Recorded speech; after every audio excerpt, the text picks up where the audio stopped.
Heavy Cardboard, Episode 8, Craftsmen.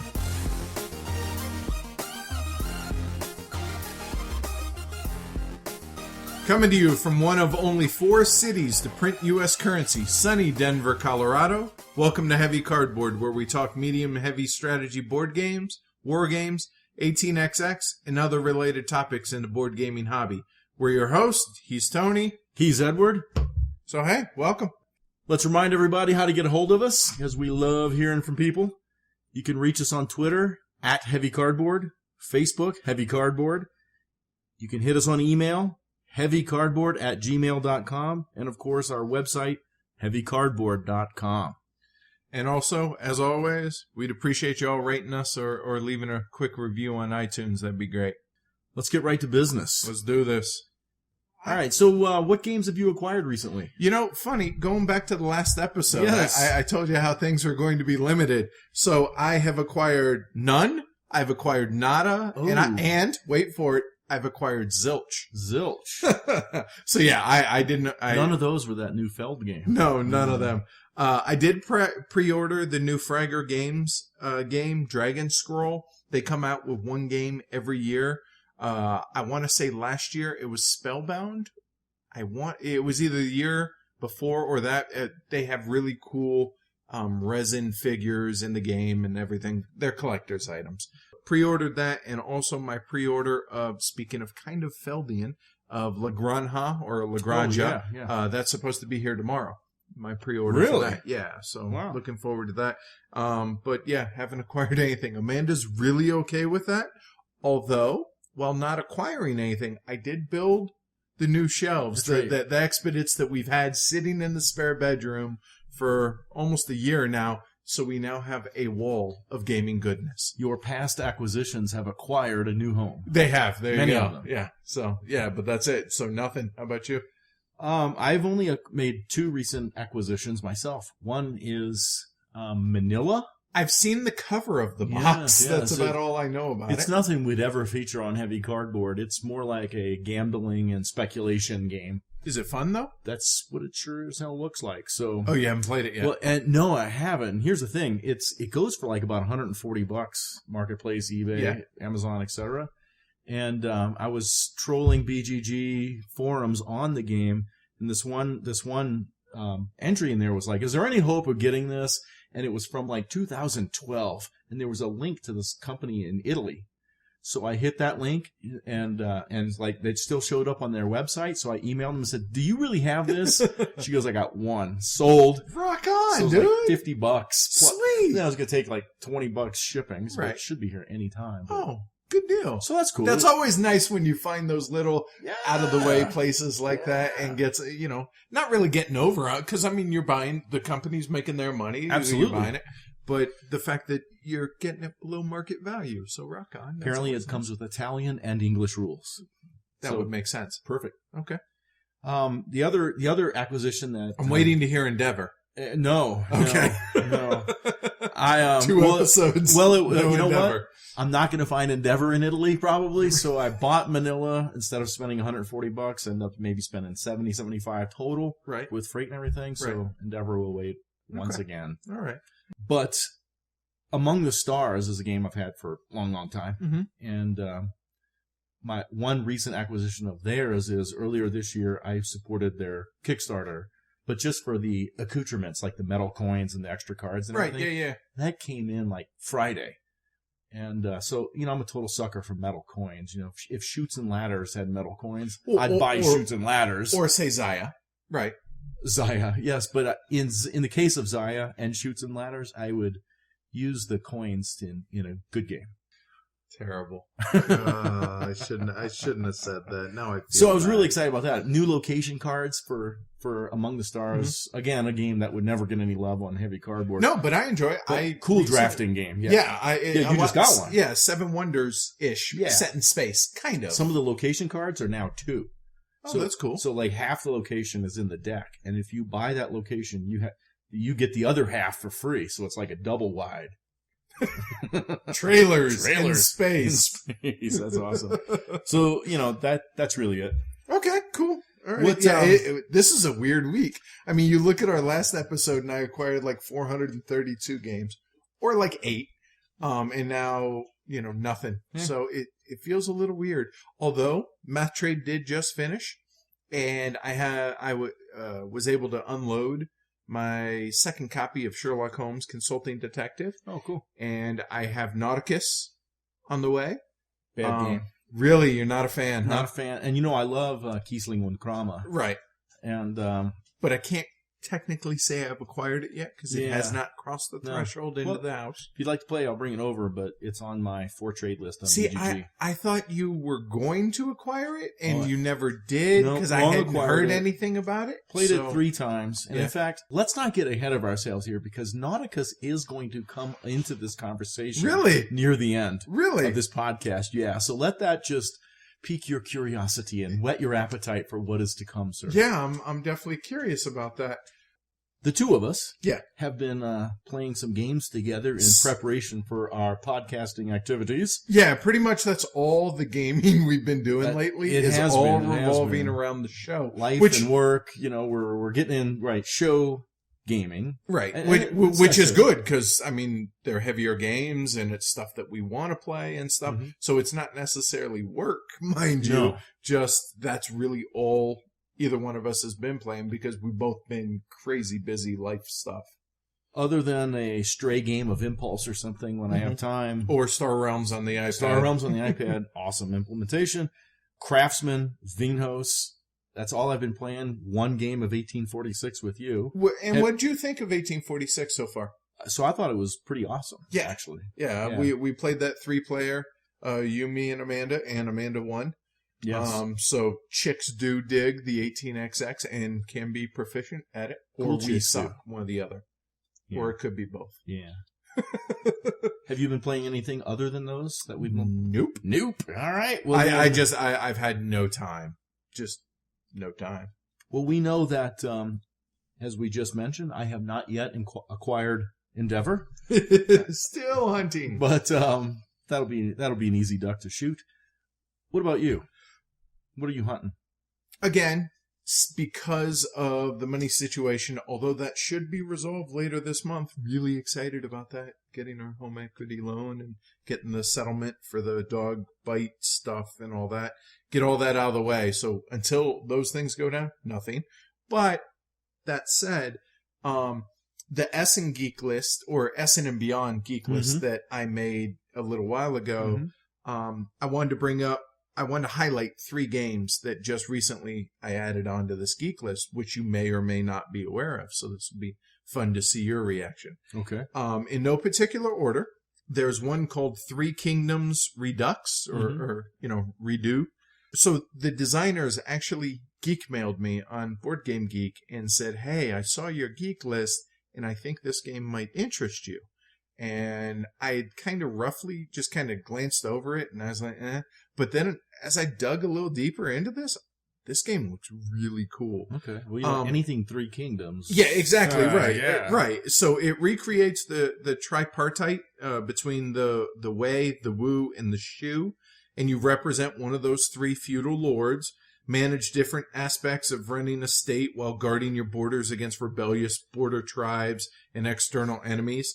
It has city building, kind of, worker placement. It has some bidding and auction in there, area control, variable player powers. That's cool. It looks really heavy. I mean, really heavy. Really? And the artwork's real pretty. So yeah, it definitely got added to my onto the list, not just to check out, but I really am really excited about that.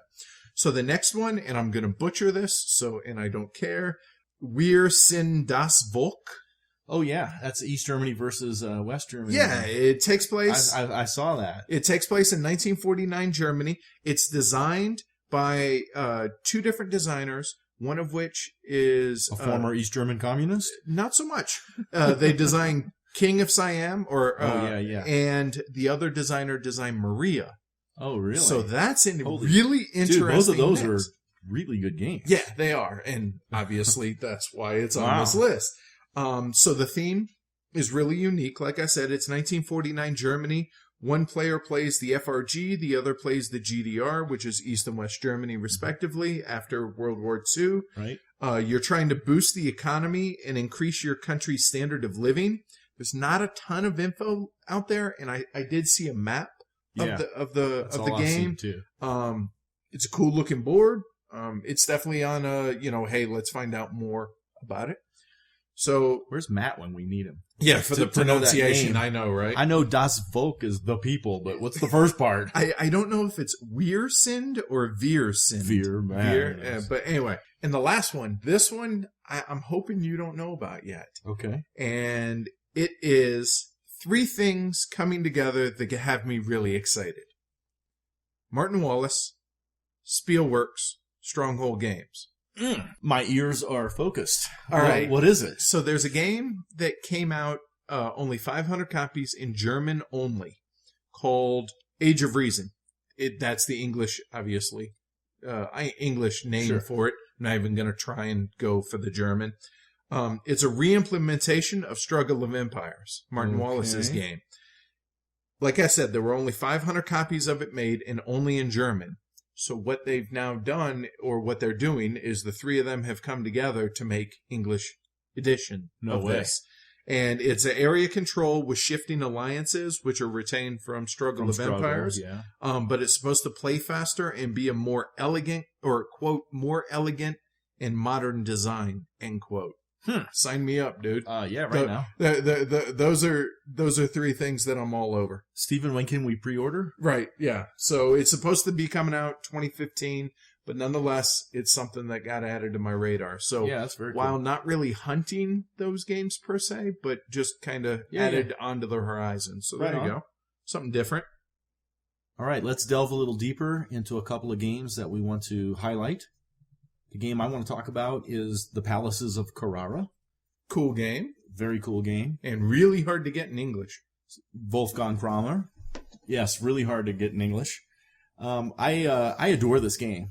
It's not a heavy game, right? It would never be a feature game, but I think it's got some heavy elements in there. And I'm basing that on many plays of the game, because there are just some incredibly tough decisions to make, and it imposes something on the players that I just haven't seen any other game impose on. What's them. that?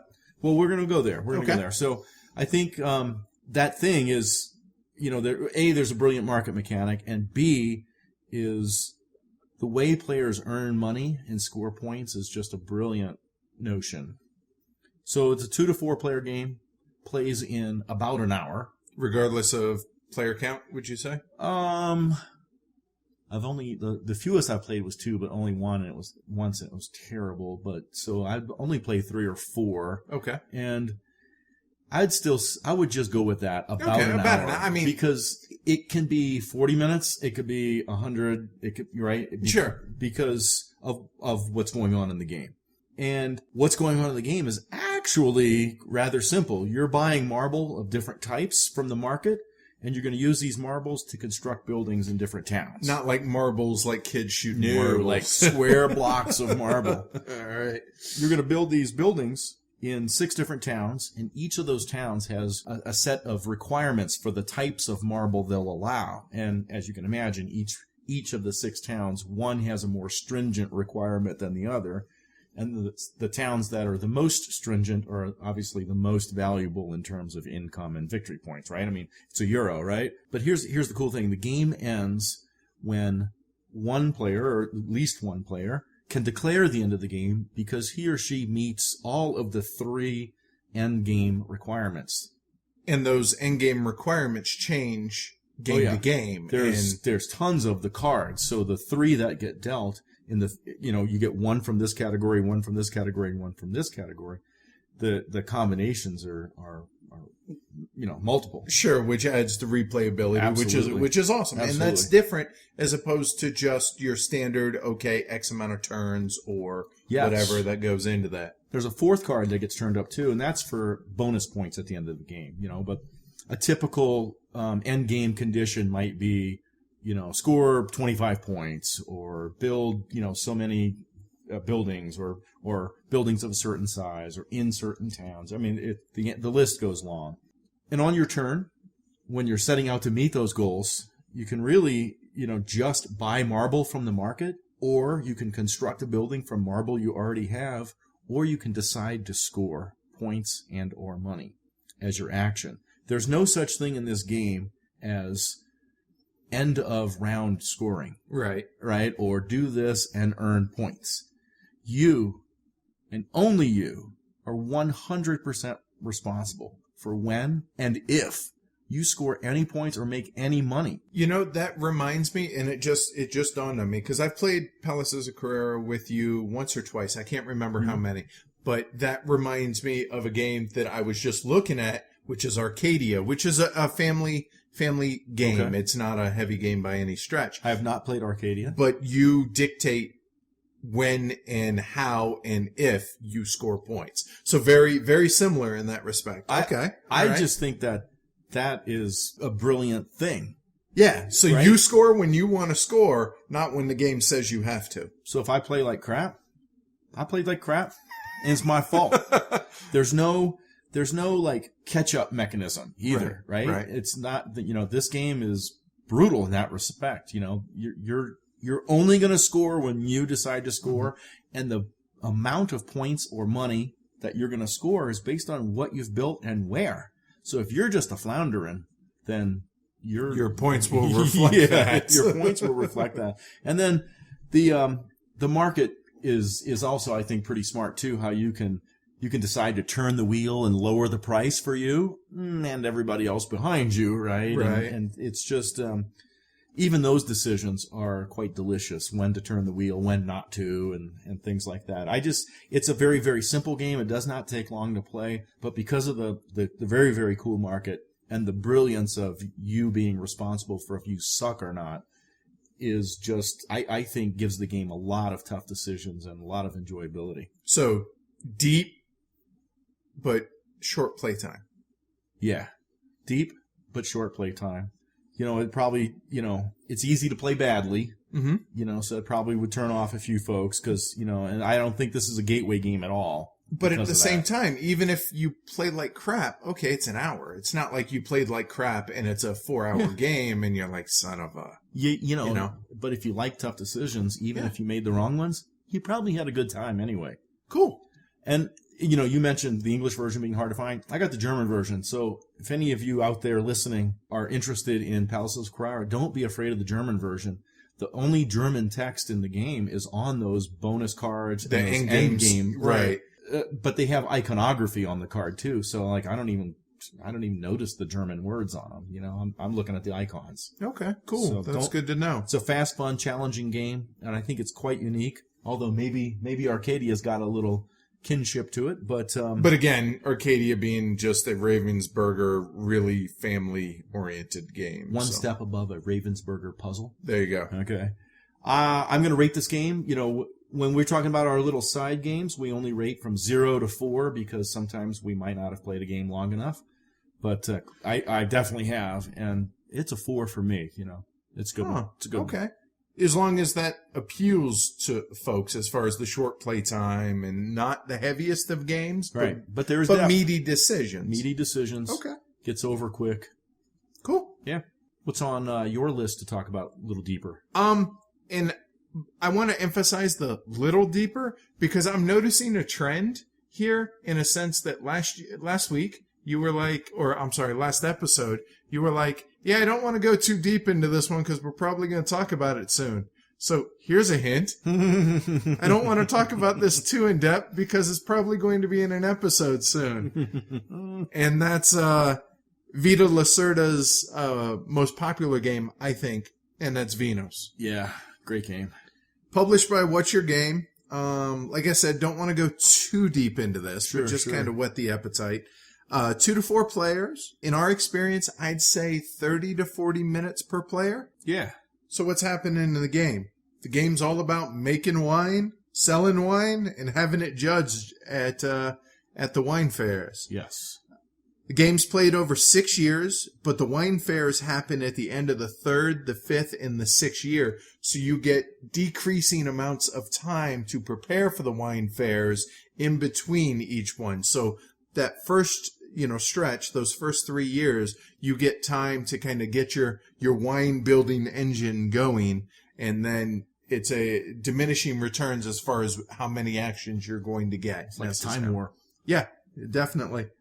So over a period of 6 years, you're going to expand your business, establish estates in the different regions of Portugal. And I should mention that, like I said, this is a What's Your Game. So that's Portugal. So also our friends Paulo and Nuno with Madeira. Mm-hmm. So it's very Portuguese centric. You buy vineyards, you build wineries. You have to hire enologists, not entomologists. Right, as we are wont to call them. Those will help increase the quality of your wine, and there's top wine experts that'll enhance the features at the wine tasting fair.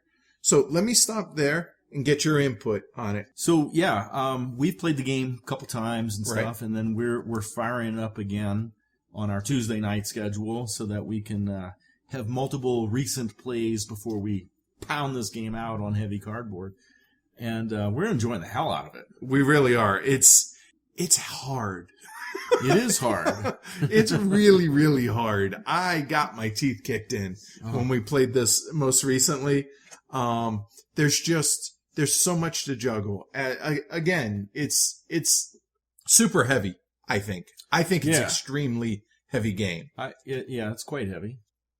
We're gonna expound upon this game in about 2-3 weeks, right? Yeah, this is probably going to be in the next episode. So I'm not going to give a rating for a couple reasons. Oh yeah, that's One, a good idea. I don't want to give it because since we are going to feature this soon, but also I don't want to give a rating because I was thinking about this and I've only played it twice so far. And the last time was 8 months ago before we recently got back onto it.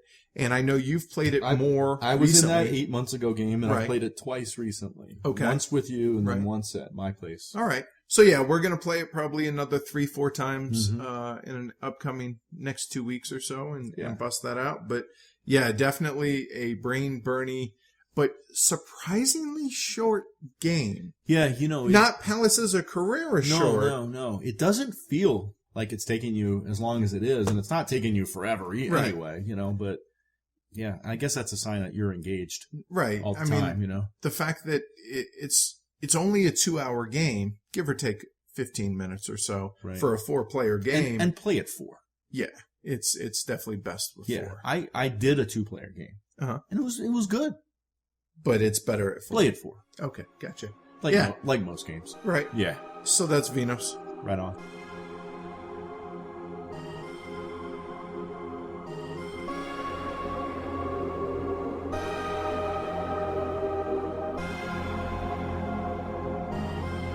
All right, let's not beat around the bush. Let's just get into it. Let's get into the main feast of the episode, and that is Craftsmen. Awesome.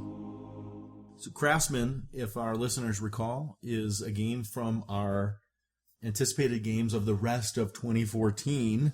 Originally released, though, at Essen last year, 2013. I don't think this game still has U.S. distribution. So, hey, U.S. publishers, somebody put this game out in the United States. It's worth it. So let's talk about why it's worth it. The designer is Krzysztof Matuzik. Yes, this is another terrific game from Poland. Poland and Portugal. Interesting thing about this game, the artist is also Krzysztof Matuzik. That's pretty cool. It's very cool. Huh. G3 in Poland is the publisher. Game plays 2 to 5 players. And I'm going to say for right now, 60 minutes a player. Yeah. That sounds about right. Components and graphic design. Let's get some stuff kicked off here. The component quality of the game, I think, is fine. Yeah, it's standard. There's nothing subpar about it, and there's nothing exemplary about it. It's I agree. Simple wooden discs. But the wooden discs are thick, and the cubes are big. Yeah. Oh, yeah. They're not they're not the 5 millimeters or they're whatever. Not 3, yeah. And the cards are of terrific quality. Now the money cards, you got to sleeve those because they get shuffled 10 all the times time, a game, it's like, and because of the fact that this doesn't have a U.S. publisher, it's a little bit harder to get. I sleeved them all. It's sleeved. Graphic design, I think, is also fine. There's a couple of places where the graphic design hurts the game. Yeah, I'm not going to say that it's fine. It's workable, but every time you play it, unless you're playing it with regularity, you're going to have to refresh your memory on, does this mean that I have to... Yeah, I know what you're talking about. Yeah, regarding... Specifically, when you're building a building contract, it's hard to tell from the card in your hand and the stuff on the board how much it costs to build the building until you're used to it. Right. The graphic design on that spot of the board could have been way better, even on the card. Right. But the price on the card. Yeah, there were some choices that were made or not made that definitely could have been improved. It's fine, but it definitely has... In my opinion, it's one of the game's shortcomings. Yeah.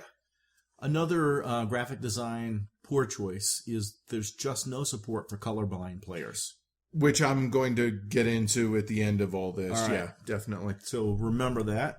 Let's see, plays of the game. I have played 5 times now. We played last night again. And I've played a 2-player game. I've played 2 3-player games. And I've played 2 4-player games of this. I've played... most of a 2-player game. It was kind of mine and Amanda's learning game. We've played it 3-player a couple times. We've played it... I've played with you twice 4-player. Right, and we've played once 3-player. So we've played it 4 or 5 times now ourselves. So we got good recent experience with this game. So let's talk about what's going on in the game. In this game, the players are trying to build a heretofore unknown small medieval village, assumably in Poland. That would make sense. We'll go with that. Sure. They're trying to build this small medieval village into a town that's noticeable to the map makers. The game has worker placement, production chain management, set collection, and elements of area control. The course of the game follows 3 years. Each year has 4 seasons: spring, summer, fall, and winter. Which sounds surprisingly short. Shockingly not.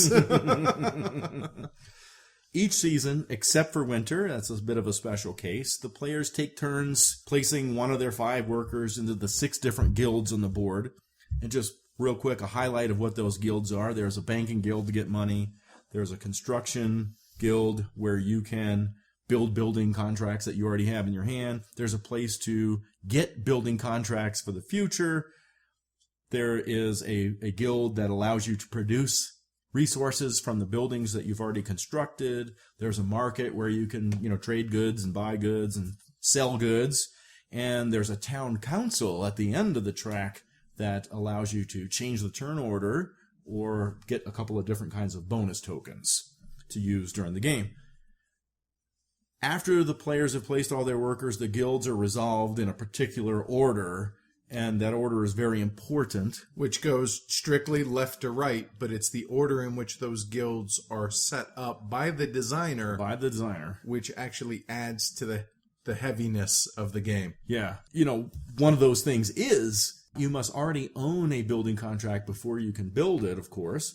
But the building of them comes before the buying of them, So, that's an example of the order in which things get executed. The game has money cards that are in 4 different colors. And I imagine those are 4 different kinds of currency. If it's medieval. Thematically, sure. Yeah, right. Each color has denominations 1, 2, and 3. But the way money works is funny. The cards are worth either their denomination, or if you have a pair of one color, it's worth a flat 5. Or if they're 3 and 3, you can choose to make it 6. If the denominations of my 2 green ones are 3s, it could be worth 6. Right. If I had 3 green cards, it's worth 10. 4, it's worth 15, etc., etc. Why that's important about the colors and how they multiply is when you buy a building contract, the color of the money has to match 1 or 2 of the colors on the contract card itself. And if you can't pay the right color of money, or maybe you don't have enough money, or maybe you think you're going to get a better deal on this building contract if you put it on the market, you can auction that sucker. Which is pretty unique. Oh, you can buy it flat out, or throw it up for auction. Yeah. You take that risk, but at least, you might get a deal out of the deal. The details of the worker placement are something I think that's important to understand for the rest of our conversation. So I want to talk a little bit about how the worker placement in this game works, because it has something really cool and unique, I think. Every player can only have 2 workers in a particular guild, and let's say in a 4-player game, you can only have 5 workers total in a guild, right? And each guild only has 3 spaces. And so if the 3 spaces are all occupied, 1, 2, and 3, the 4th and 5th players to put workers there have to stack them on top of the 1st and then 2nd worker already there. And when you do that, a couple of really cool things happen. One is you probably, there's a couple of places where there's an exception to this rule, but you probably owe the person who owns the worker under you a little bit of a vig for placing there. You have to give them either a victory point or 2 or 3, depending on what year it is, or a money card of your choice. The guild actions are then, after everyone's done placing, the guild actions are then resolved. And here's what's kind of cool. Let's say that I placed my worker first, and then Ed went second, and then Matt went third. And then Paul Chad went fourth, which is actually on top of first. Right, on top of first. So the way the guilds are resolved is, okay, you start with the first space, but you go top or bottom to top. So even though Paul Chad got their fourth, he actually acts second on that because he's in that first slot. Yes. So if you imagine literally left to right, 1, 2, and 3 slots, the first one must go in 1, the second must go in 2, the third one must go in 3, the fourth one must go in the first one, which is also the privilege spot. The privilege spot. Always, always, always, there seems to be at least one guild where everybody's putting their workers. And so you get this stacking effect. And what ends up happening is, no matter what, if you're the first one to place there, you're the first one to act there. But second could become third, and fourth could become second, and fifth could become fourth, and third could become fifth. It's just crazy. Yeah, it's pretty cool. It's pretty cool the way the resolution of the guilds, the order in which you place is not necessarily the order in which they're resolved. You act, yes. And this leads to some really interesting interactions and delays and tactical decisions on when it's smartest to place a worker into a guild you think is going to be popular. So that's going to bear weight when we come back to talk about the game. When you construct a building, you're building your buildings in a row. You're displaying them in front of you in a linear row. A linear tableau. Yeah, and you start with one building already constructed, which is your lumber mill. And so when you build further buildings, you can build on either side of that, and you keep going. And as we mentioned earlier, when you're buying building contracts, they have 1 or 2 colors on them. Well, those 1 or 2 colors have to match up with buildings you've already got built that you're placing this new one next to. And so that's a challenging aspect of the game too. When you produce the goods from your buildings, they either get consumed by the marketplace or by other buildings that you've constructed that require that type of good, or if they're the highest level of goods in the game, they'll get placed on the ships right away. The marketplace and the ships are going to provide end-of-year victory points, or appreciation points, as they call them in this game. Yeah, they're victory points. And the ships have that area control aspect. So at the end of the year, when the ships score, you're going to get bonus points for having the majority of goods on different ships. There's 4 different ships, blah, blah, blah. Now, winter. We said winter is a special case. It's a short season. You're only going to use 2 guilds in the winter time and only 1 action per guild. So you can build 1 or 2 buildings from your hand or you can produce. Right, and you don't use workers in this, so there's that whole stacking mechanism that we had mentioned earlier does not come into play. Yeah. It's simply turn order. You get 1 action, you get to build 1 or 2 buildings, next player, so on and so forth, and then we go into the production and do the exact same thing in turn order once, and that's that. At the end of winter, that's the end of the year, you score all of the marketplaces and the ships, and then you get bonus points for sets of the different colors used in the buildings you've constructed. like we said, there's 4 different colors of money. There's also 4 different colors of buildings. So a building could be red and green, or it could be blue and purple, or whatever. And for every one of those half colors, if you will, for every set of each color, you're going to get bonus points. So that's kind of a extra layer of thing that you have to focus on when you're building your linear tableau. At the end of the year, you can also donate money to the town. And by doing that, you have to donate, if you're going to donate, 1 money card of each of the 4 colors, and you get to score the face value. The face value of the cards and victory points. So, I mean, that's really it. You know, you rinse and repeat 2 more years. So, let us talk about the scalability of play in this game. We've played 2, 3, and 4 player games, and this game does play 5. None of us have played a 5-player game. We're talking 60 minutes a player. Let's get into this. Let me preface by saying that I'm not opposed to trying it 5-player. Nor would I be. I don't think I would want to make it a habit. Yeah. I'm okay 2. I'm okay 3. I'm okay 4. Yes. 5. Willing to try it, but I can't speak to it yet just because of how long the game is already. Right.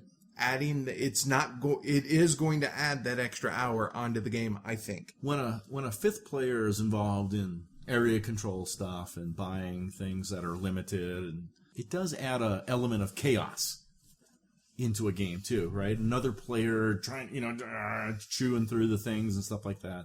So that might affect it as well. Yeah, the AP potential. Right. I definitely willing to try it, but I think its sweet spot's going to be 2 to 4. I think its sweet spot is 4. Period. Period. Because of the interaction in the markets and on the ships and getting 5 workers in the guilds and duking it out. Because 2 is good and 3 is really good. But I just think 4 is where this game shines. Okay, yeah, I'd buy that. So this game on BGG has a average weight rating of 4.2, which is pretty heavy. Yeah. Only 16 voters. Right, so big grain of salt. Big grain of salt, but for those people that care to rate this game, they think it's pretty heavy, and so do I. Oh, totally. Why? Let's talk about the complexity. I think the game is fairly complex. But it's not difficult for a seasoned heavy gamer. There's a lot of things to be explained to you at the beginning of the game. You've got no hope in hell of grokking them all and remembering them all right away. You have to play the game and experience it. But it's really, for a seasoned heavy gamer, like all the people we've played with, not a big deal. I agree. I'm going to use Robin as an example. Not a heavy gamer. This was truly her first real heavy game. And you had mentioned that she started out playing just kind of a mismatch, just kind of buying stuff willy-nilly and building stuff willy-nilly without rhyme or reason, without a goal in mind. And she ended up falling behind 60, 70, 80 points, whatever. However, at the end of the game, it had clicked. And because she had built so much of a mismatch, but she had so many different buildings in which to use, she was able to catch up and be competitive in the game. She passed me up. Right, hence competitive. Yeah. And I'm pretty good at this game, and she passed me up. And so I do think that the complexity is there, the initial complexity, and I do think that there are definitely some AP inducing, hold on, give me a minute. Let me grok that. Let me work my way through the steps on what it is I'm looking to do. And that's because there are a lot of things to juggle. You have to. There's a lot of options to choose from in the game, right? Where you're placing your workers, and what do I need to be doing next? What's the most important? Should I place now? Will I be third or fourth? Or there's managing the money combinations. There's buying building contracts now to be used later. On the next turn. At least the next turn. Yeah, if not later turns. And I think that throws a lot of people, and I don't know why. And then there's the managing the complexity of the resource conversion is super cool, but it takes you a couple of production rounds, I think, to get it into your head. Yeah, you can read the rules, you can kind of have it in your head, but until you see it actually in action, you're not going to get it by any means. And until you get it, you don't know what to buy. Right. It was pretty funny in our most recent game, our buddy Matt, who we taught the game to, he ended up going second in the first round, in the first turn.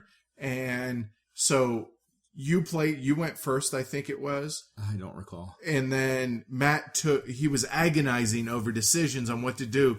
And as soon as he places, the other three of us had already placed our workers, and boom, he's boom, like, boom. He's like, what the hell? Whoa! He's like, wow, and so, and I say that just to illustrate how at first you're like, and then once you get a little bit more of a veteran of the game, a little bit more experience in that, it becomes a little bit more, okay, I know I need to do this, then I need to do this, then I need to do this. However, even so, it still might change based on what other people, where they place their workers, because if there's a thing that you really want to do, but you're like, I don't think anyone else is going to go here right now, I can delay. Right. I can go over maybe and try and get some extra money, go into the bank and delay placing that. Plus, I can try and stall if somebody's already placed it so that maybe I get that privileged spot.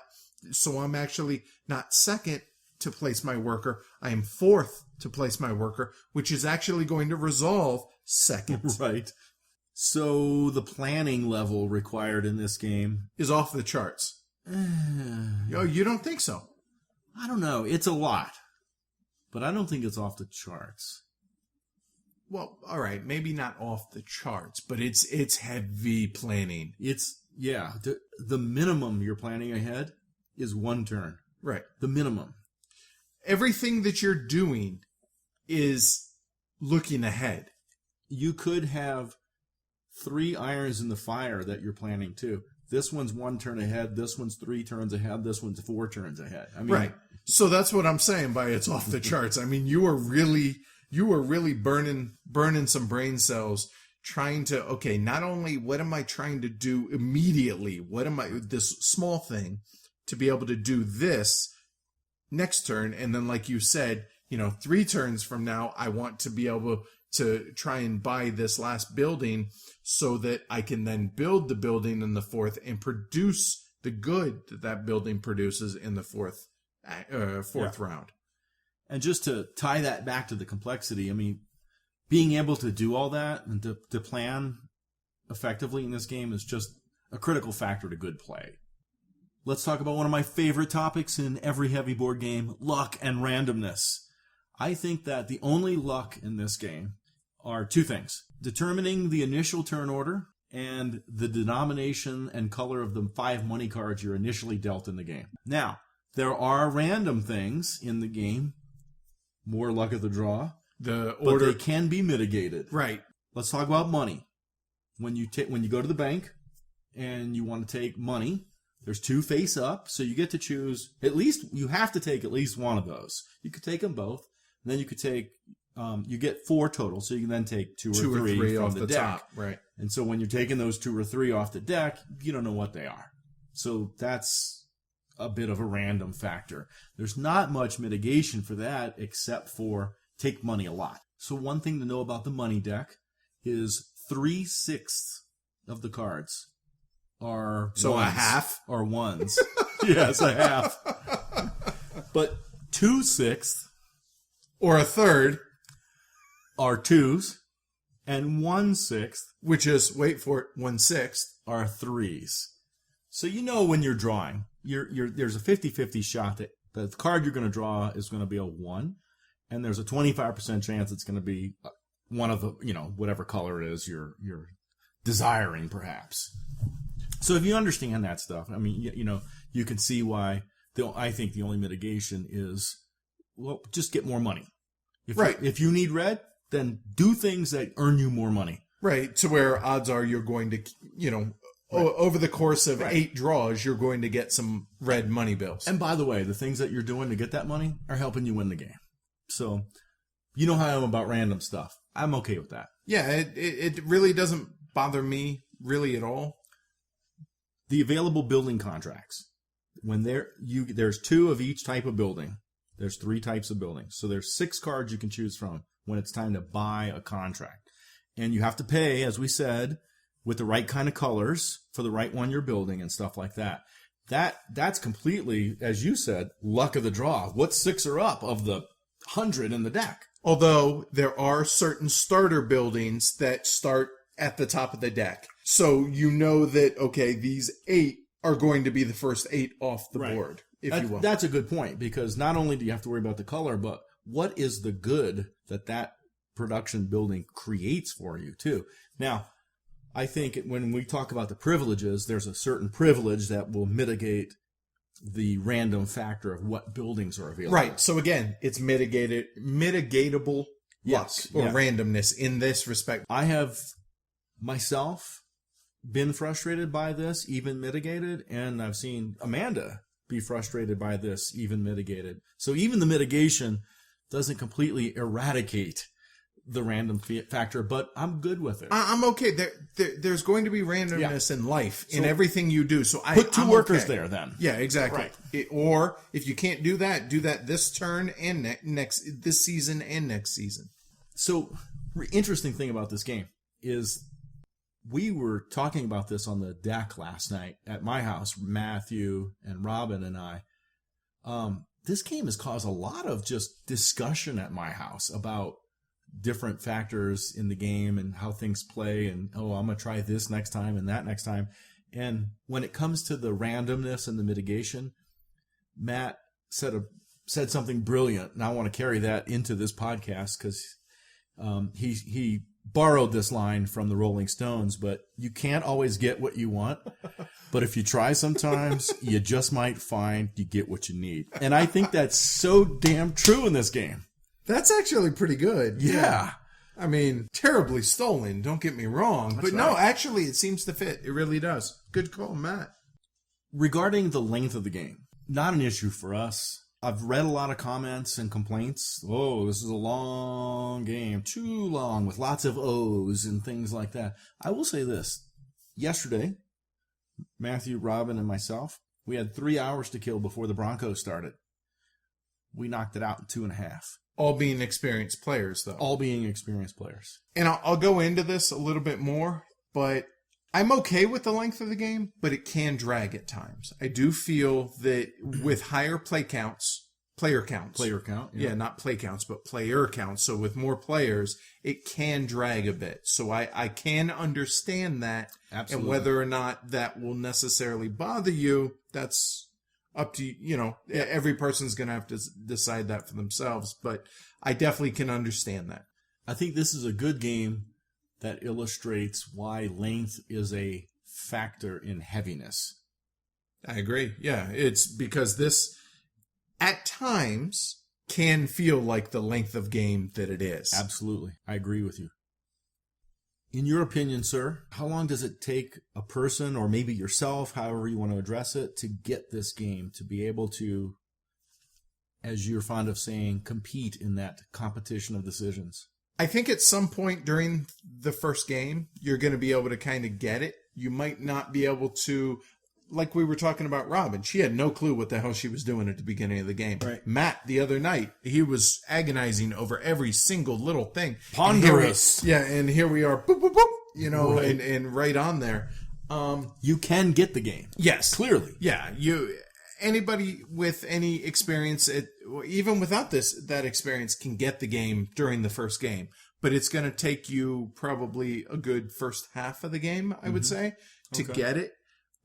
So interestingly enough, I feel like this game is heavier than some of the other games that we've recently featured. Okay.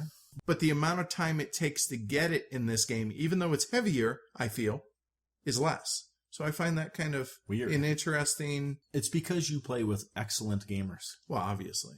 But no, I do find that interesting that the get it length or get it amount of time is short. Ish, but I feel like it's a heavier game than some of the others that we've featured recently. Yeah, that is weird. And I guess, since we're both using my wife as an example, this is her first heavy game, and she was competitive in the first game. Here's something Matt said to me. He goes, this game plays the way I think. So sometimes maybe you're just predispositioned, perhaps, to get a game, a certain title more than others. No, that makes sense. Yeah, to where some things click more for some people, whereas something that seems terribly long. What do you think? I think that the minimum time is 1 full year, including the winter and the scoring. Mm-hmm. And here's why I think that, because winter is so different than the other 3 seasons in the year, of course, and then to witness the actual scoring. Twice when I've taught this game. Once it was Matt on Saturday, and Robin the first time a week or so ago that she played, and when I taught her. When it came to winter, there's a certain rule that's a little odd, right? Where you can put things into the storehouse, but you can't take them out. And both players said to me, oh, I wish I had known that. And my answer back was, I did tell you that, but you had no hope of remembering every little detail I told you. That's too much minutia. Unless you're a savant, right? You have to go through it once and then go, oh, yeah, okay. So now that we've gone over what we think makes this game heavy, let's go into what makes this enjoyable. Why? What's fun about the game? Sounds good. So, first and foremost for me, if you guys had listened to our previous episodes with the summer preview show, you'll notice I had a whole lot of Civ building games and a lot of tech tree games. Yes, you did. Well, I love me some tech trees, and the meat of this game is building the tech tree. Yeah, it's resource conversion, don't get me wrong, I get that. But the fact that you're actually building your tableau, and okay, I'm starting with a basic good, and so you're making tools, but in between starting with that flax and ending up making those tools, there's a whole lot of steps. There's 1, 2, 3, 4, 5, 6 steps in going from just flax to making tools. And in the end, I realize it's resource conversion. It's also a tech tree. And I really, really enjoy that building of tech trees. And that's a lot why I'm so excited about a game like Historia or Progress or whatever. Sure. Yeah, I like what you're saying there. I think one nice touch on top of the tech tree in this game is when you complete a specific tech tree, you get that little bonus token. Right, which is pissant as far as scoring. Well, one of them's 12 points, which is in a 250-point game, not a lot. And we're going to talk about the points. But I think it's such a super cool little touch on top of your tech tree. Right, because the first one that can make that entire That's right. thing. Everybody. It's not just the first one who makes tools. It's the first one who can produce flax, lumber, stone, cloth, ingots, and tools, gets that little bonus 9-point scoring token that says, hey, I am the first to have made tools. So that's probably my number one thing that's most fun that I enjoy. I love building out this tableau and this tech tree. And it's the Civ lover in me. There's a joy that you get from executing your tech tree, from moving the cubes on your buildings and from building to building, and then you put that tool on the ship and you're going to score some points. Yep.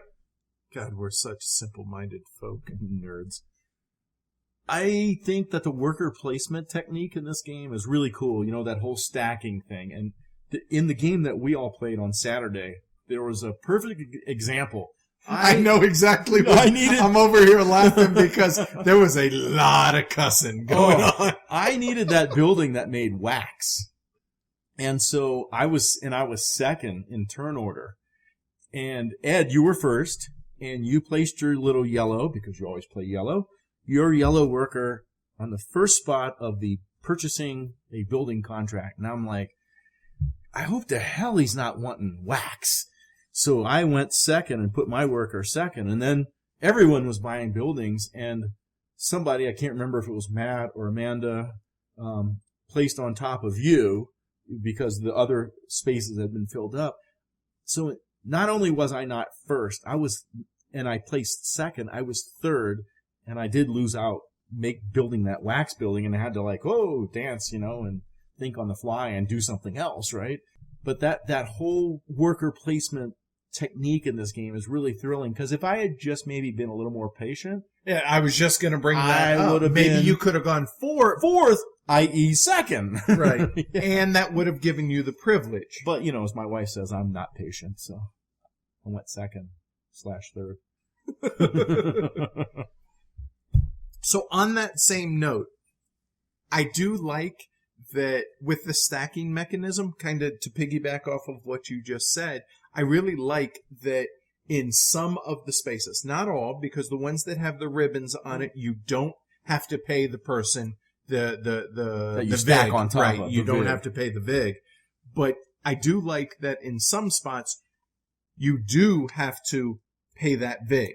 And I like that that's that little, it's an incentive for turn order. Yeah. To be able to, if there's a building you really need, you definitely want to go first in turn order, because not only will you get that building or go to the bank first and use that privilege or whatever, or produce first or whatever, but then you might get the extra bonus of somebody paying you either an extra money card, or if this is year 3, it's a 6-point swing because they lose 3 points for going on top of you and Yes. you gain 3 points. It's their choice, but nonetheless, either way, it's a win-win for you. Yeah, absolutely. So I'm a big fan of the whole VIG aspect. I think that this game, in spite of the complexity of the planning and all the things that we've just been talking about, plays pretty darn smooth. Yeah, I definitely agree with that. I think it's intuitive with a catch. The catch, I say, is the 2 guilds that are swapped, in which you would intuitively think would be the order. The fact that you build the permits that you have before you buy the permits that you need to build, that's the one unintuitive part. But I enjoy that. It gives it that extra layer of complexity, Yes. which, okay, as if my brain's not burning enough and melting and oozing out of my ears. Here, let's just add a little gravy on top of that. Yeah. And that complexity in the planning, the things we talked about, the money, how it matters with the colors of the cards, of the building contracts, and how you have to place the building contracts to line up with the colors, and have to buy them before I can build them, and what am I bringing? All those thousands of little things that a lot of people probably think are 1 or 2 mechanics too many. I love it. Yeah, we're mechanics whores. Yeah. We've said that all along, so that appeals to us. Exactly. Another thing that I think is really, unique, or if not unique, at least fun, is when you buy those permits, you have to spend the same color money to buy those permits. And the buildings are broken up into 3 levels. There's the basic buildings, the intermediate, and the final products, if you will. And they're $3, $5, and $10 respectively. Well, what if you don't have $10 in green money or blue money, whichever it is? Well, that sucks, but there's a way out. Let's put it up for auction. Yeah. Now I can spend any color of money provided I win. And here's another cool thing about that is even if you don't go to the guild that allows you to buy these building permits, it's still possible that you may end up getting a permit even though you didn't have an action there if somebody puts it up for auction. It gives you it's the risk they're taking to be able to either get it cheaper and or to use any color money that they want or any type of currency, however thematically you want to think of that. And we love auctions. Yes. Now, the auction thing is really cool, and one other little facet of it is if nobody bids, the mayor will bid. So the game will actually bid against you. And if no one else bids, right. And I think we've seen that happen where maybe a couple, 3 times. It's minor, but it can make a difference. Yeah. It's and that I little think it's important. added. I think it's do important. Too. I do too. Like in a recent game, I had Matt put up a building that one of the higher level ones that cost 10. He put it up for auction, and he started out, I can't remember, $3, $4, whatever. And my final bid was 10. Because I'm like, you know what? That's face value. That's face value, Matt. I don't want this building, but you're going to pay 11 for it, my friend. If you want it. Yeah, if you want it. He only had $9, and I got it dropped on me. Yep, and you have to if you bid for it, and you're the highest bid, you're getting stuck with it. I had to buy it, and so not only did I waste money, I had this building in my hand that I had no intention of spending more money on to build. So it can bite you if you try to be a little too sly sometimes, you know. Definitely big fan of the auction, the optional auction aspect. Auction. In this game, I've alluded to it, you're going to score over 200 points if you're playing well. Let me interrupt real quick. I think it's funny. The very first time we played this, we're looking at this and we're through the first year and we have like 12 points. Yeah. And we're like, how the hell? What are they laughing at us? You know, putting because the taunting. The scoring track is only on two sides of the board and it goes up to 50 and then it has another marker on there that goes increments up increments 50, of 50, 100, right. 150. And we're like 250. You got to be kidding me, right? And then by the end of the game, we're all over 200. So yeah, I thought that was funny. But continue, sir. So first thing I think of when I think of 250 points in a game, 200 points in a game. Russian Railroad. I think Russian Railroad. No, I think point salad. But I don't think this is a point salad game because you're not getting points for every stupid little thing you do. You're not getting 10 points for every little action. You're not just scoring hand over fist. It's the culmination of the little bitty things you do. And at the end of every year, you are rewarded a good amount of points. Like you can earn 30, 40 points on the ships if you've done well later in the game. You know, plus you can earn money from your sets of buildings, the colors, from donating money, what you've got in the storehouse. I mean, that's where the points are. The points are rewarding the culmination of your efforts through the year at the end of the year, rather than, oh, here's a thing for 10 points, here's a thing for 20. It's not a point salad-y game. I would agree with that. There are three main ways in which you're going to score points. Now, you will score points, but there'll be 1 point here, 1 point there, or whatever. Well, and some of the goods will get you 3 or 4 points here or there, but that's still tiny. Right. The main three ways you're going to score points are the ones you just said. Donate at the end of the year to the town. You're going to get up to 12 points for that. Your set collection for the colors of the buildings you've constructed. Amanda has killed it on that. She'll have 6 or 7. So you're talking like 21 points in that last game. Right. Yeah. I think it was even both 18, of the last two turns. Right? Yeah. So you're looking at 30, 40 points there. And then it's the shipping of your final goods that you've made. That's where the is big going to money get is. the majority of the points. So yes, there's little points here and there, but I would agree that you have to get your engine. The majority of your points are coming from the things that you've done to build your engine. Yeah. Even though we've said that 4 is the better player count, I do think it scales well 2 to 4, and I enjoy that.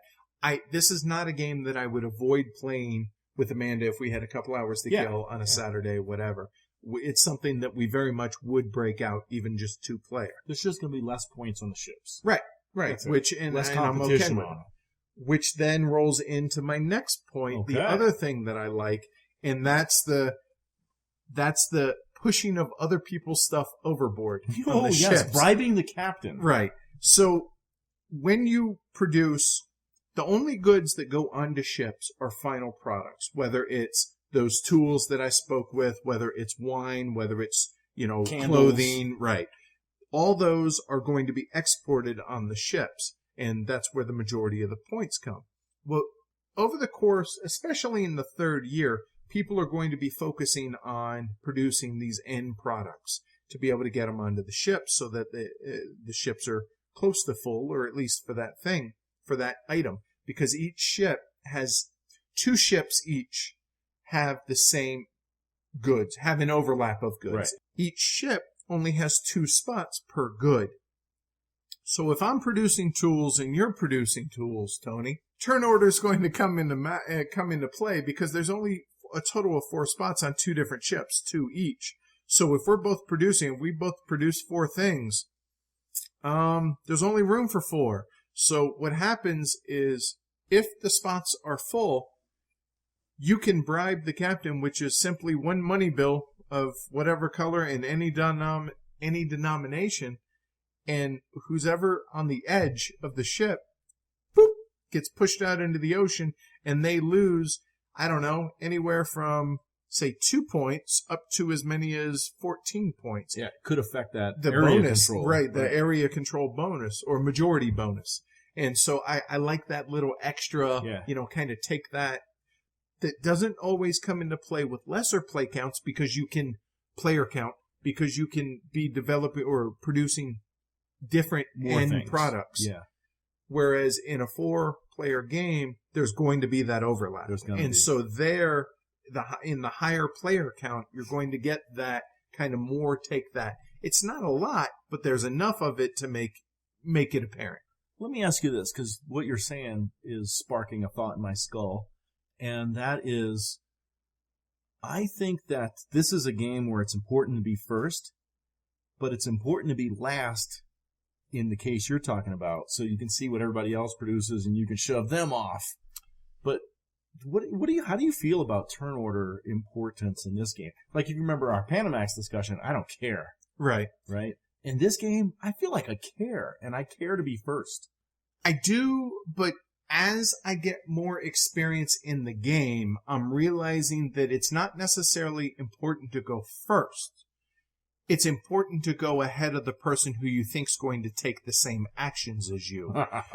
And there's no way you're going to get that after just a couple plays. You're not going to be focusing on that, I don't think. I think that's one extra layer there that I think is going to be beyond what most people are thinking. It was beyond what I was thinking. I mean, to be honest with you, it didn't occur to me until you started bringing this up that I don't need to go ahead of everybody. I just need to go ahead of you. If I think that you also are going to be going to the bank, or I think you're going to be, going for those building contracts or whatever. In the first 3 seasons of the year, I want to be like first or second. But in the winter, I want to be fourth so that I can potentially shove somebody off a ship if I'm in competition with them. Okay. All right. But no, does what I say make sense to you, though? Completely. But it's something that really hasn't even occurred to me until now that I'm like, because we have been battling for turn order in this game a lot. Everybody who plays it seems to battle for it. Absolutely. And I wonder if maybe there's a way to not waste that action, but not use that extra action for turn order as long as I'm noticing that someone else isn't doing that. Part of the worker placement aspect of this game are the privileges from the first spots, and I think that those are really a cool feature of the game too. Oh, absolutely. Earlier we had said that there can be a bit of randomness in that what building permits are available at a given time, because there are 2 face up. Well, the privilege for that building for the first and fourth player to place on there, so that's actually the first and second activation of that guild, you can take those 2 building permits that are face up, take the top 3 off the deck, look at them, decide which 2 to put face up, so kind of scramble them, and then the other 3 you can either put back on the top of the deck, or if you find one that you think somebody else is really wanting, you can bury it at the bottom of the deck, and there's a little bit more of take that, but it also helps mitigate some of that randomness for the building permits. You could choose from 5. Right, as opposed to the 2. I like the privilege that allows you to break the rules of matching the colors when you're building the buildings out into your tableau, because that could be kind of hard. So you need to be able to take advantage of that privilege from time to time to get the building down that you need to produce. Right, because like we said, each of those building permits or buildings, whatever, have 2 colors, a top and a bottom color. And to be able to build a building, either the top color needs to match with one of the 2 end buildings in your tableau or the bottom. So if you have a red on top, blue on the bottom, and you don't have any others that have red on top or blue on the bottom on the 2 ends, you can't build that building unless you get that privilege. Now, the cool thing, speaking of the privilege, is the privilege and work tokens with that. At the end, at the very last guild, the town council, right? You get an option that if you go there, you can take that first player. You can change the turn order. Right, which we seem to all love doing. But man, getting that extra privilege token, so if you end up, like in that one case, you were worried about somebody taking that wax or that flax or whatever building. Well, and it happened. Right. And if you're second, which is actually third in activation, you can spend a privilege token that you got from the town council and then scramble those cards and go searching. Maybe I would have found another wax. There you go. So that would have worked. That was a way that you might have been able to mitigate that in the future. I just like the fact that each guild has its own little special privilege that augments what you can do from that guild. Right. And even though the town council doesn't have a privilege, it gives privileges. It can give a privilege. And importantly, it also gives those work tokens, which gives you that one extra production, which can be a lifesaver. Yeah, that can be critical. You never go into winter without any work tokens, if you ask me. Yeah, I agree. I think those are during winter are more important than privilege tokens. Yeah, I think so too. There is one last thing I wanted to bring up that I think is really, really cool. We had mentioned that the first year, and then it's rinse and repeat for 2 more years, but not so much. So in this game, the game gets, to me, it transitions. And it's very fluid in when this transition takes place.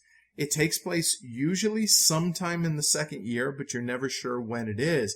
And what that is the game goes from hurry up, get money, acquire permits, and build stuff, and try and get my engine going.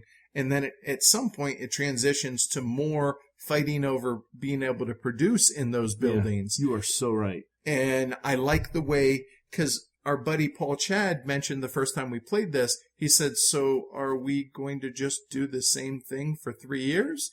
Right. And at the end of the game, he was like, nope, not at all. Nope. Not even close. The decisions are much more interesting as you go. Yeah. And not to say that they're not interesting at the beginning of the game, but it definitely, it evolves and becomes a deeper, more enjoyable, heavier, more just, more meat on the bones as the game goes on. Good point about how the competition shifts. And the worker placement in the different guilds. At the beginning of the game, you notice it's over here. And then later in the game, you notice, and now everybody's over here trying to compete for these actions. Early on, there might be a guild or two that's almost completely ignored. And everyone's just fighting over, these 3 or 4 guilds. And then at some point, it shifts. And it's really cool to watch how that evolution takes place. And that evolution has been different in just about every game as far as the timing of when that changes. Let's shift gears a little bit and talk about some of the things about the game that aren't quite up to snuff, in our opinion. Or that other people have brought up that I definitely want to make people aware of. Okay. So that, we may not agree, but this is things we heard. Right. These are things we've heard. First and foremost, and I'm positive this is going to be on your list, the one big issue with the game is it's not colorblind friendly in the least. Yeah, we mentioned that on component quality. Right. And our buddy Paul Chad, we actually have a couple buddies that are colorblind. Scott, but not his type of game. It never even occurred to me that this might be an issue. And then we were like, oh God. And it almost kept us from being able to play the game. And we had actually built our entire Saturday game day around being able to play Craftsmen with him for the first time, and we almost couldn't because of that. And so that was, luckily, he was able to discern the colors. Well, there's no symbols, like some games will have a symbol with a color, like green is also an egg or whatever, right? Yeah. But there's none of that. So that's a huge bummer. I would hope that if this is picked up by a U.S. publisher, that they make that graphic design change, add a symbol, and then everyone is good to go. Please listen to this podcast and make some changes. Right. That's the biggie I think we're both going to hit on. Yes. Next, I want to bring up a point. Normally, Vassal and I I should say, are not really eye to eye as far as our likes and dislikes. He thrashes this game in his review. He absolutely hates it, which was one of the reasons it piqued our interest to begin with. So that said, he brought up one of my 2 most hated terms in all of gaming.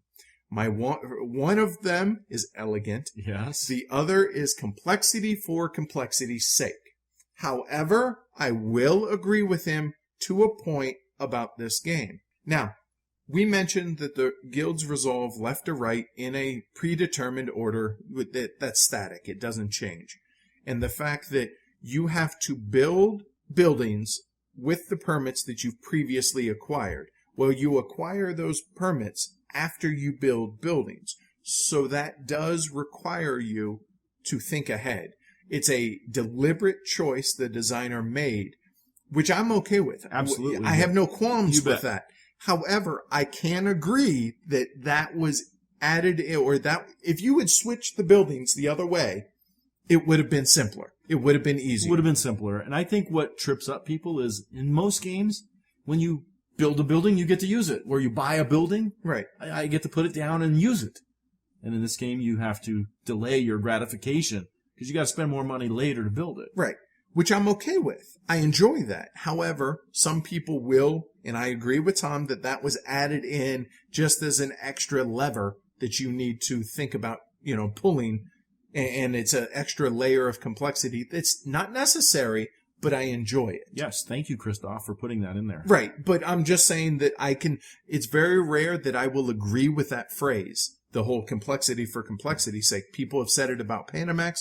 They've said it about Madeira. And I think that that's completely wrong when it comes to those games because I feel like everything is integral to what it is. Yeah. Whereas if you would switch that out. I'm not even going to agree with you or agreeing. I just think it's a ludicrous statement about this game. Or any game. Right, Any heavy game. Heavy right. games are complex. Guess what? Right. But I'm just saying that I can understand it. I mentioned that it can drag a bit. There are times the downtime can be a little, not in the worker placement aspect, but when you're resolving the buildings, it's possible, or when you're resolving the guilds, it's possible you might not have anybody in a couple of guilds, and you're like, Yep.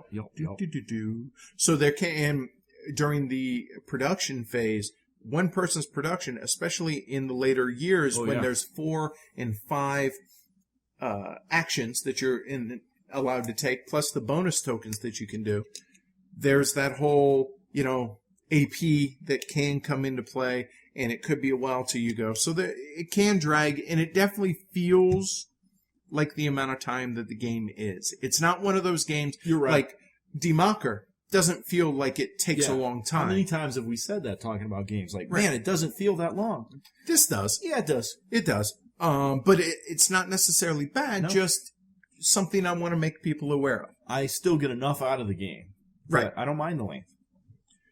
Going back to what we were talking about at the beginning, about component quality and design and artwork and everything, graphic design choices, there were some that were pretty poor. Mm-hmm. We mentioned the colorblind part. We also mentioned the whole, how much do buildings cost? This and that. The little things like that just, I think, should have been cleared up and could have, and it would have made the game a little bit more fluid.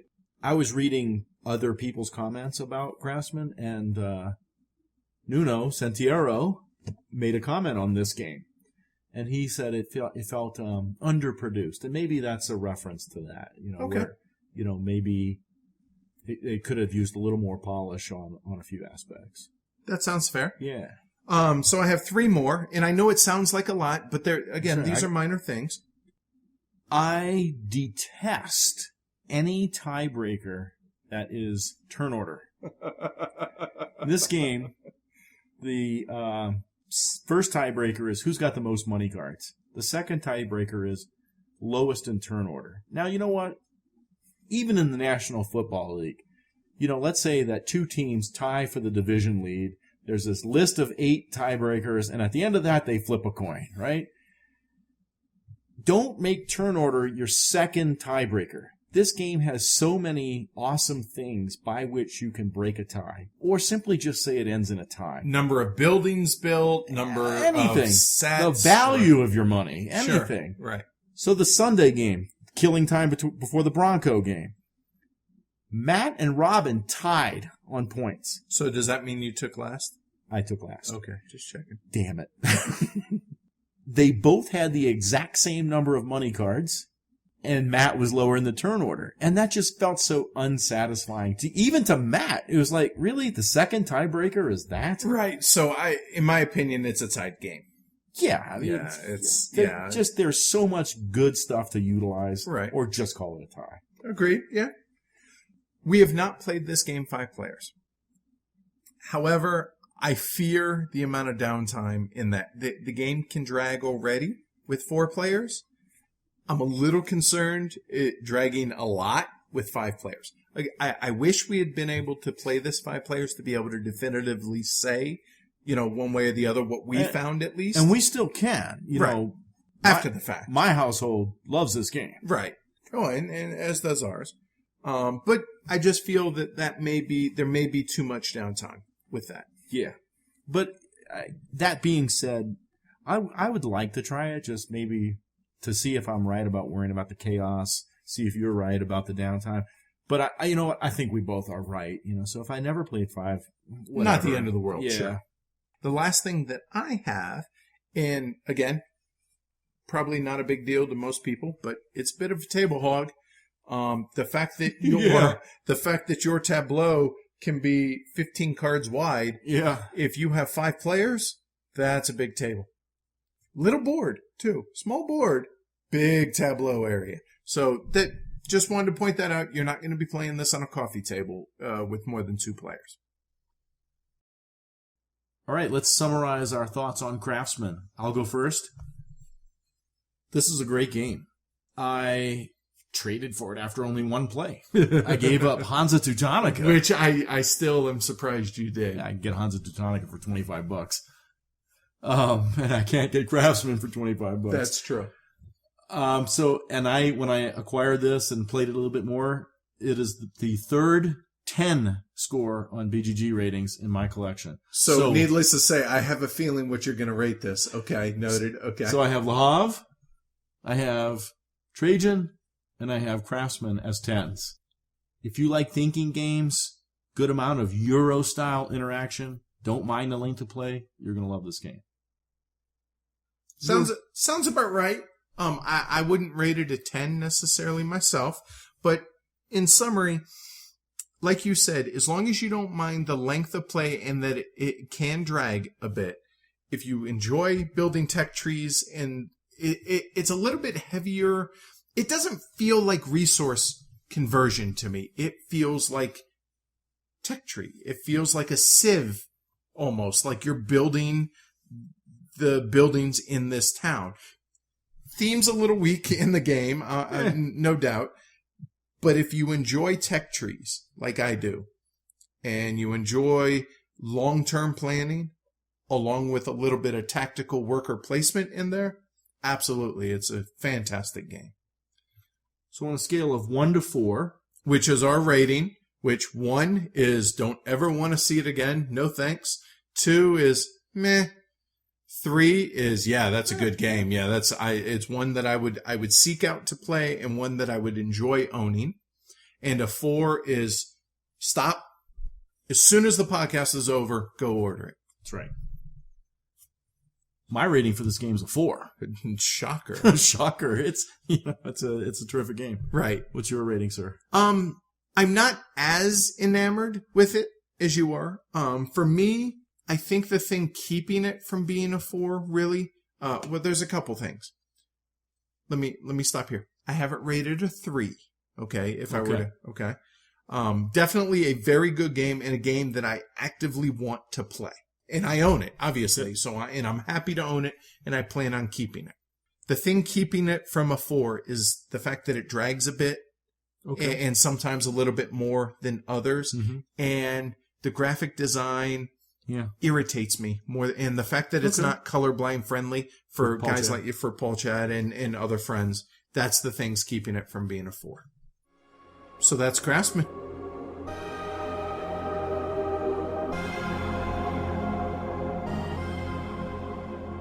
So winding down, we want to hit on a couple of quick BGG related things. First off, I had mentioned our Essen and Beyond list, geek list that I had made. I'd recommend people go check that out. That's what's coming the rest of this year. Also, I'm very excited. I know, unfortunately, you are not coming, but I am going to BGG-Con, and planning is officially underway. Game planning has started via Geek List. There's a War Game one. There's an Epic Games Geek List. I'm running 3 games of Democker. Two noob games at the same time, and then a shark game later that night. And there's also a Learning the Classics Geek List. I'm super, super excited to be invited to this epic Here I Stand game that's been going on for years, and they had an open spot, and it helps that I'm buddies with a couple of guys in the game that I got invited. I'm playing the Ottomans. I'm super excited to be a part of that. It's split up 8:30 to noon on Thursday and then again on Friday. So it's not one long session, which I think is cool, and we'll be able to leave it set up. And also the virtual flea market that takes place there on, I don't know, Thursday or Friday night. Doesn't matter. But that just started up right before we started recording. How about you? So do you have something? I do. There's often those geek lists about, has this stood the test of time? Okay. And that was very Sean Connery of you right there. Has this stood the test of time? That's what your mother said, Trebek. And so that's what got me thinking. And I've listed out a couple games that have not stood the test of time for me. And I want to tell you those 4 games and poquito reason on why. Give you a chance to think if there's stall. Right.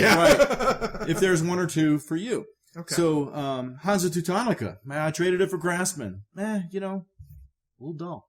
Okay. Good game. Okay. The Kaiser's Pirates. Far too long for what it offers. Is that GMT? Just GMT. Yeah. Okay. All right. 1 round, good. 2 rounds, 3 rounds, no. Okay. Nauticus. This concerns me, seeing as I just traded for it. Yes. The first time I played it, it was cool. And after that, I've played it like 4 or 5 times. And it's just, that's good. It's on my for trade list. So if you want 2 copies, I'd give you a great deal on it. It's just far too limiting. And it's the end of the game has a gamey aspect to it. And there's just better games that execute that particular theme and mechanic. And then last one is Pillars of the Earth. It's a great worker placement gateway, teach people to get awesome in. Gateway. But it's really like, there's pretty much, one way to play. And the expansion does help a little, but nevertheless. Those games for me have not stood the test of time. Has anything popped out at you as like, man, when I first got in the hobby, you know what I really dug? And then now I don't like to play it anymore? Or there's one game, I don't know if this applies, but does Burnout apply? And I think that's the case. For me, maybe. Glory to Rome, love the game. Fantastic game. Got Burnout. Played it so much in such a short amount of time. And I'm glad I still own the black box version. Don't get me, it's not going anywhere. But I'll trade you for Nauticus. Yeah, no. It's been 10 months, I think, or so since I played it. And I played it, it's one of my dimes. I've definitely played it over 10 times. Just no desire to play it again. Right now. I'm sure that will eventually change. So I don't know. And then obviously there's gateway games that I've just outgrown. Right. Ticket to Ride, Lords of Waterdeep stuff. Although with the expansion, still not bad. But no, I can't really say there's anything that I've kind of moved on from. I got one quick thing for you.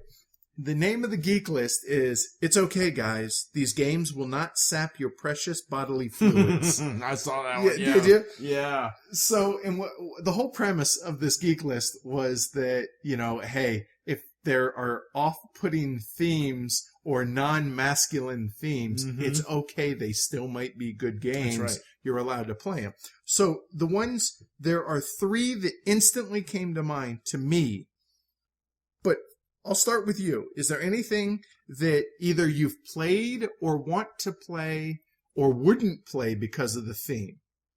Well, one that springs into my mind, and I'm guessing it's one of the ones in your mind too, and we talked about this game a bit in an earlier episode, Rococo. Yeah, absolutely. That's definitely one of the 3 that comes flying to my mind. really good game. Terrific game. Yeah. I have no problem making dresses for Louis the 14th or whoever. No. King Louis. The other one that comes to mind is supposed to be one of Ignacy Trzewiczek's best designs, people say, yeah, and that's Pret-a-Porter or Pret-a-Portier. Yes. Haven't played it still. Yeah, I know. We need to, but that's supposed to be a fantastic, and you're a fashion designer. Yep. I have no qualms with that. However, there is one that, I'm just not playing. What? Sorry. When we went to Gen Con in 2013, there was a CCG that was being released that was coming out that is apparently pretty popular with a lot of the male gamers out there, that I was like, really? I was like, I'd never heard this phrase before, or this term, and I had to see it for myself. And that's regarding bronies and the My Little Pony CCG. Nope, not going to do it. I got to say, no, I'm not going to play that. No, and it has nothing to do with anything other than it just looks blah, whatever. Well, I hate CCGs anyway. Well, dude, brony, really? Yeah. No. Hey, whatever floats your boat, more power to you. But yeah, not that's the other one that came to mind that I was like, okay, there's where I draw the line. I found where I draw the line. Love Letter could make the list. Some people might. Really? Yeah, I guess so. Sure. I don't know, maybe not. Or there's a Mr. Darcy, there's Courting Mr. Darcy or something like that. Yeah. I have no qualms with that. Right it's just that the My Little Pony and being called a brony. No. Last thing I want to bring up, there's a war game, Chain of Generosity, which is going on right now, which somebody posts the game. If you want it, you post. If you're the first one, you get it. The only prerequisite is you have to post something to give away to the next person. And it's kind of cool. And I'm thinking about throwing something out in there once I see something I want. So that sounds cool. Yeah. So that's a geek list on BGG as well. So I thought that was, it's getting closer to the season of giving. That is correct. And so I figure I'd want to bring that up. So in closing, let's give once again our listeners the information on how to get a hold of us. All right. First and foremost, our website, heavycardboard.com. The best way to reach us is either that or through our email, which is heavycardboard@gmail.com, or Twitter. I am super active on our Twitter account @heavycardboard. And last but not least, Facebook, Heavy Cardboard. So join us again in 2 weeks when odds are we're probably going to be drinking some wine, talking about some wine. Vinhos. You bet. Looking forward to it. All right. See y'all later. Bye.